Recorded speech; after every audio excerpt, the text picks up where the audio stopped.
Hi friends आज আমি ইনকো কোম্পানির একটা এয়ার কম্প্রেসর আনবক্সিং এবং টেস্ট করে দেখাবো। এটা হলো 50 লিটার 1.6 হর্স পাওয়ার আর এটার ম্যাক্সিমাম প্রেসার হলো 8 বার। তাহলে চলুন আমরা ফটাফট এটাকে আনবক্সিং করে ফেলি।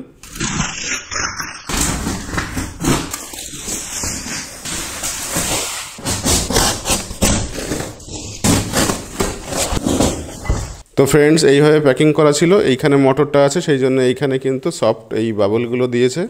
তো দেখি কোনো ড্যামেজ হয়েছে কিনা। তো আস্তে আস্তে আমি এটাকে ওপেন করছি।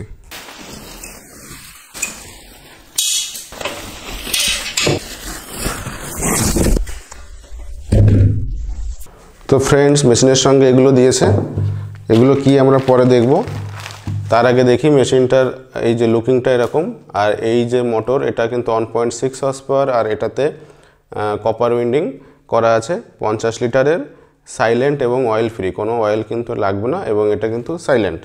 তো আর একটা দেখা যাক, এখানে দুটো মিটার দিয়েছে, একটা হলো এই সিলিন্ডারের মধ্যে যে প্রেসার সেটা মেজার করবে, আর একটা হলো আউটলেটে কত প্রেসার যাচ্ছে সেটা দেখাবে। তো फ्रेंड्स এবার লেভেলটা দেখে নিই। লেখা আছে silent and oil free air compressor model ACS 112501, voltage 220 volt, pressure maximum 8 bar, tank capacity 50 litre এবং পাওয়ার হলো 1.6 হর্স পাওয়ার। তো চলুন আর এর সঙ্গে কি কি দিয়েছে সেগুলো আগে দেখে নিই। এর মধ্যে দিয়েছে চাকা, এটা পেছনে লাগাতে হবে, আর এর মধ্যে ম্যানুয়াল আছে আর বিভিন্ন নাট বোল্ট এবং কানেক্টর রয়েছে, আর দিয়েছে দুটো এয়ার ফিল্টার, এটা মোটরের পেছনে লাগাতে হবে, দুই দিকে দুটো, আর সঙ্গে দিয়েছে স্ট্যান্ড, এটা সামনে লাগবে। আর এটার মধ্যে আছে বিভিন্ন রকমের কানেক্টর আর নাটস। আর এই ম্যানুয়ালের সঙ্গে কিন্তু এই দুটো ছিল, এটার কি কাজ পরে আমরা দেখব। আর এটা একটা কানেক্টর দিয়েছে, এটা এয়ারের যে আউটলেট আছে সেখানে লাগবে, এই যে লেগে গেল। আর এটা একটা অ্যাডাপ্টার, আর এই নাট বোল্টগুলো আমাদের চাকাটাকে লাগানোর সময় ব্যবহার হবে। তো চলুন এগুলো আস্তে আস্তে আমরা ফিট করে ফেলি।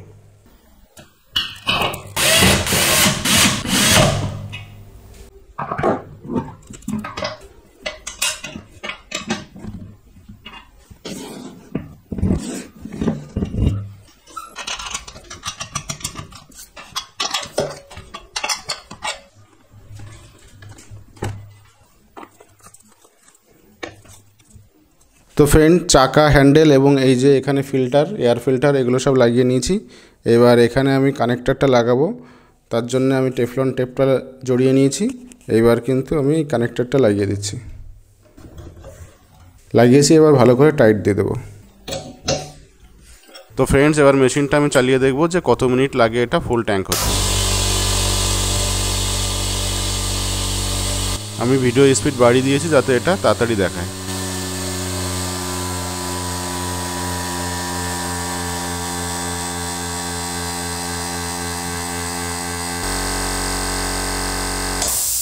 তো দেখুন फ्रेंड्स 1 মিনিট 42 সেকেন্ডে কিন্তু এটা ফুল ট্যাঙ্ক হয়ে গেছে। এবার আমি প্রেসার রিলিজ করছি, দেখা যাক অটোমেটিক যে সিস্টেমটা আছে সেটা ঠিকঠাক কাজ করে কিনা।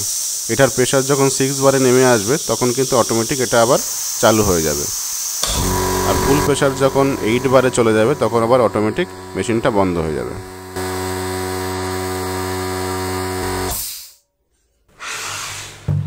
তো फ्रेंड्स আমি এখানে 5টা এয়ার টুল সেট অর্ডার করেছি ইনকো কোম্পানির। আলাদা আলাদাভাবে কিনতে গিয়ে দেখেছি যে দামটাও বেশি পড়ে যাচ্ছে, আর যে এর যে কানেক্টর হয় সকেটের সেটা কিন্তু আলাদা আলাদা সাইজ হচ্ছে। এখানে কি হচ্ছে, একই সাইজের কানেক্টর হচ্ছে, সেই জন্য আমি এই সেটটাই কিনেছি। তো চলুন এটার মধ্যে কি কি আছে সেটা দেখা যাক।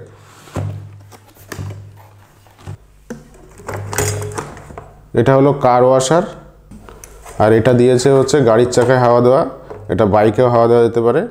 আর এখানে একটা পাইপ লাগাতে হবে, এই নলটা লাগাতে হবে, লাগিয়ে কিন্তু গাড়ির চাকায় হাওয়া দেওয়া যেতে পারে। একই সঙ্গে এখানে একটা মিটার লাগানো রয়েছে, তাতে কিন্তু চাকায় টায়ারে কত প্রেসার সেটাও কিন্তু মনিটর করবে। আর একটা আছে, এটা হচ্ছে স্প্রে গান, সঙ্গে এই কন্টেনারটা দিয়েছে, এতে কিন্তু কালার থাকবে, এটা এখানে লাগাতে হবে।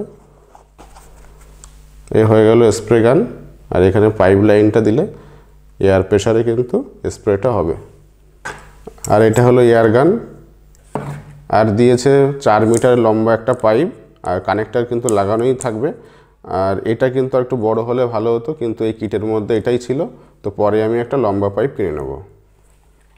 তো গাইজ এই টুলসগুলো আমি টেস্ট করে দেখব, তার সঙ্গে আরও একটা জিনিস টেস্ট করব। এটা হলো নিউ মাস্টার কোম্পানির একটা স্টেপলার, এটাও আমি কিন্তু টেস্ট করে দেখব। তো চলুন এগুলো আমি এবার টেস্ট করে দেখি।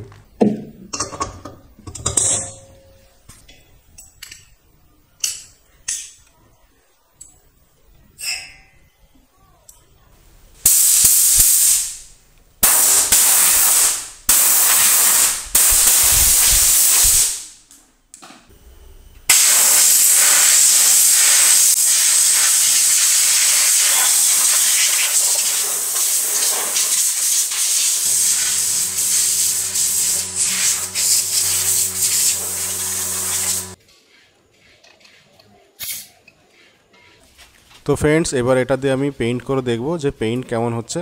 আমি একটা গাড়ি তৈরি করছি, সেটাই আমি পেইন্ট করব।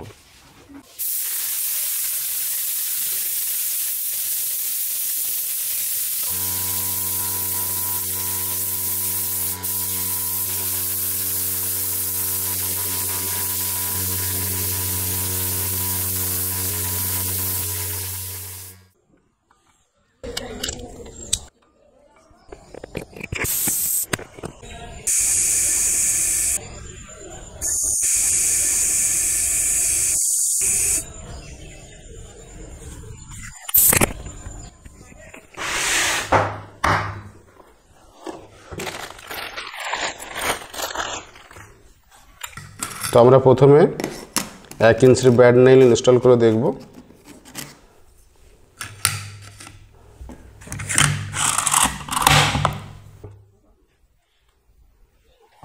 অয়েলটা দিয়ে দিয়েছি, এবার আমি পাইপটা কানেক্ট করব।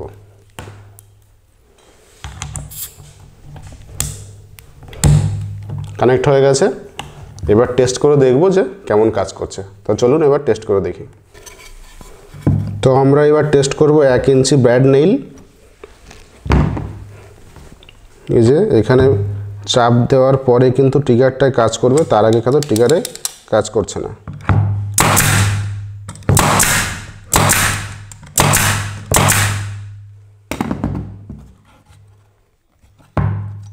একদম জুড়ে গেছে। আর আমি কাছের থেকে দেখাচ্ছি যে কীভাবে নেইলগুলো ঢুকে গেছে। এই যে দেখতে পাচ্ছেন পুরোটা কিন্তু ভেতরে ঢুকে গেছে সব। এইবার আমরা 2 ইঞ্চি ব্র্যাড নেইল ব্যবহার করব। তো ফ্রেন্ডস, এইবার 2 ইঞ্চি ব্র্যাড নেইলটা লোড করছি।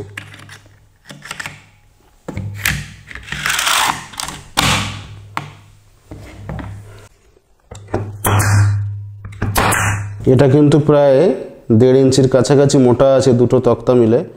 আর এটা কিন্তু দেখুন দুটো ভেদ করে কিন্তু বাইরে বেরিয়ে যাচ্ছে।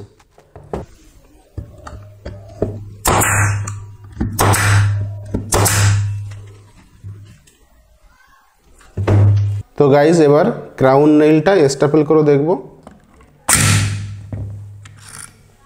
তো দেখুন ক্রাউন নেইলটা এরকম হয়, আর এটাকে এইভাবে লোড করতে হয়। এই যে লোড হয়ে গেছে, এবার টেস্ট করব।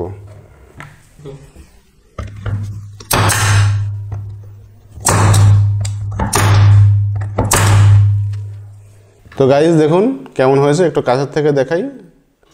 আপনারা দেখতে পাচ্ছেন একদম প্রত্যেকটা কিন্তু একদম কাঠের লেভেলে হয়েছে। তো ফ্রেন্ডস, আমার কাছে যতগুলো টুলস ছিল মোটামুটি সবগুলো টেস্ট করেছি। এই টুলসগুলো ছাড়া কিন্তু আরও অনেক টুলস কিন্তু ব্যবহার করা যায়। যারা হেভি ডিউটির জন্য ব্যবহার করতে চান, মানে বড় ওয়ার্কশপের জন্য, তাদের বলবো এর থেকে বড় 100 লিটার বা তারও বেশি ক্যাপাসিটি ট্যাঙ্ক নিতে। আর যাদের ডাই প্রজেক্ট বা ছোটো ওয়ার্কশপ, তাদের জন্য এই ট্যাঙ্কটাই যথেষ্ট। তো ভিডিওটি কেমন লাগলো অবশ্যই কমেন্ট করে জানাবেন, ভালো লাগলে শেয়ার করবেন, আর আমার চ্যানেলটি সাবস্ক্রাইব করতে ভুলবেন না। আজকের মতো এটুকুই, থ্যাংক ইউ।